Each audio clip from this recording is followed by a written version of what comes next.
नमस्कार मित्रों, आप सभी का स्वागत है एनबी क्लासेस पे। अगर आप इस चैनल पे नए हैं तो चैनल को लाइक, कमेंट, शेयर, सब्सक्राइब करना मत भूलिएगा।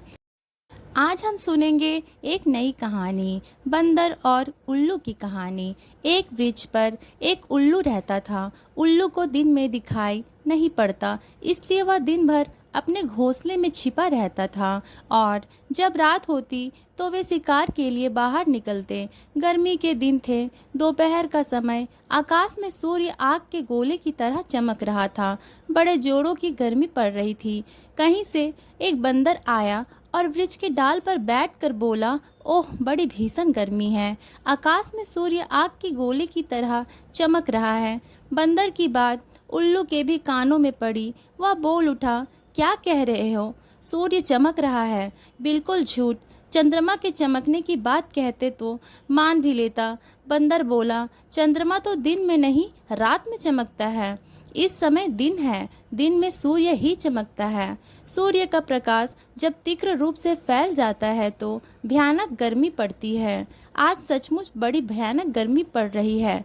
बंदर ने उल्लू को समझाने का बड़ा प्रयास किया कि आकाश में सूर्य चमक रहा है और उसके कारण भयानक गर्मी पड़ रही है, पर उल्लू अपनी बात पर अड़ा रहा।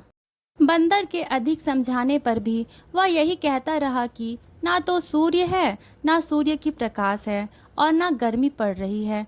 उल्लू और बंदर दोनों जब देर तक अपनी अपनी बात पर अड़े रहे थे तो उल्लू ने अपने दोस्तों के पास चलकर निर्णय करने का विचार किया। बंदर ने उल्लू की बात मान ली। उल्लू उसे साथ लेकर दूसरे वृक्ष पर गया। दूसरे वृक्ष पर सैकड़ों उल्लू रहते थे। उल्लू ने अपने जाति भाइयों को एकत्र करके कहा, भाइयों, इस बंदर का कहना है कि इस समय दिन है और आकाश में सूर्य चमक रहा है। आप लोग ही निर्णय करें, इस समय दिन है या नहीं और आकाश में सूर्य चमक रहा है या नहीं। उल्लू की बात सुनकर उसके जाति भाई बंदर पर हंस पड़े और उसका उपवास करते हुए बोले, क्या कह रहे हो जी? आकाश में सूर्य चमक रहा है? बिल्कुल अंधे हो? हमारी बस्ती में ऐसे झूठी बात का प्रचार मत करो। पर बंदर अपनी बात पर अड़ा था। बंदर की बात सुनकर सभी उल्लू कुपित हो उठे और बंदर को मारने के लिए झपट पड़े। बंदर प्राण बचाकर भाग चला। कुशल था कि दिन होने के कारण उल्लुओं को दिखाई नहीं पड़ रहा था। उधर दिन होने के कारण बंदर को दिखाई पड़ रहा था। उसने सरलता से भागकर उल्लुओं से अपनी रक्षा कर ली। तो मित्रों, इस कहानी से हमें यह शिक्षा मिलती है कि जहाँ मूर्खों का बहुमत होता है वहाँ इसी प्रकार सत्य को भी असत्य सिद्ध कर दिया जाता है। तो मित्रों, आज की कहानी यही समाप्त होती है।